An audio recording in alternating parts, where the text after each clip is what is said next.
Hey guys, this past week I've been up to something. Now that I'm officially graduated, I wanted to get back into the swing of things, so I've set myself up with a challenge.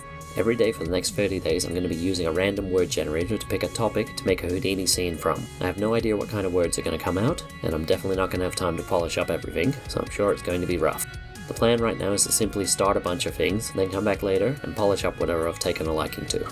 By the end of these 30 days, I expect to have an array of unique and interesting concepts to add to my repertoire, and hopefully I'll have developed some new skills and gotten better at working with Houdini by then. That said, let's begin the breakdown. Day 1. Reputation. Right off the bat I'm hit with a curveball. I decided to work on my bad reputation by using flip fluids and a pyro spread to melt the guitar into a puddle of goo. I then used a boolean on a point deform to try and restore detailed mesh. Capturing the detail from the high-res model isn't an easy feat, and I've failed more times than I'd have liked. On top of that, finding a satisfying particle setup is on my immediate list of repairs when I have the time to do this. I like the concept, and I can't wait to figure out how to get it working. Day 2. Pumpkin. A bit more straightforward this time. I decided to use an RBD fracture and a vellum setup to break the pumpkin into fleshy components. I really wanted to do the innards as well, but I ran out of time trying to figure out how to get vellum ballooning to work, and it wasn't looking very good. Next time I'll be able to spend more time sorting things out, so hopefully it all goes better. Day 3. Contempt. How do you show contempt? Through fire!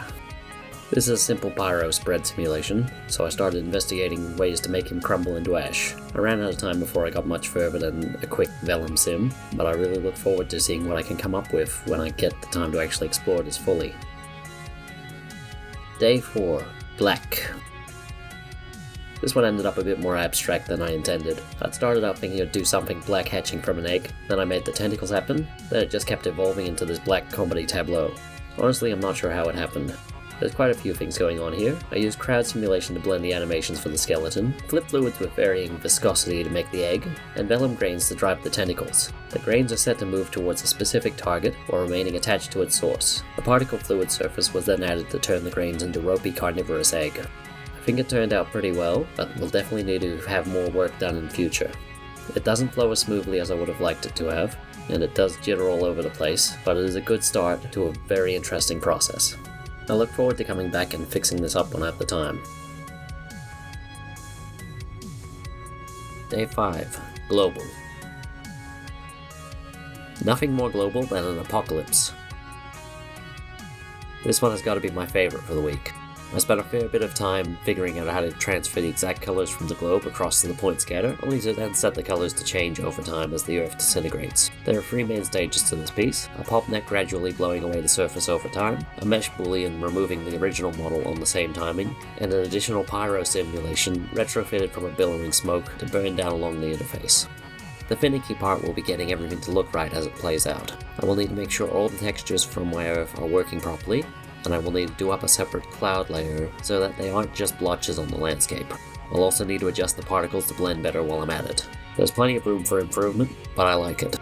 This is certainly my most polished piece for this week. Day 6. Grand. When you think grand, you think the tower. This is my first time playing around with procedural modeling, and I still need to go back and actually finish the tutorial so I can put a roof on my tower, but it's a start. I did want to go for that Game of Thrones style build out, but the best I could manage was a point scatter spread across a grid. Much work is still needed before this is finished. Day 7. Conservation. Not an easy concept to convey. It took a bit before I could come up with a scene for this. I used a height field to make the craggy landscape and brought in a rhino statue. The grass was then made by scattering points across the mesh, then copying a curved line across to each instance. I had to use upwards of 3 million points to do this, and it didn't go that well. The end result is all kinds of patchy and broken. Doesn't look as good as I would have liked. I'm sure I could have picked a better approach. I'll rethink it when I try to do it again next time. That's it for the first week of the challenge.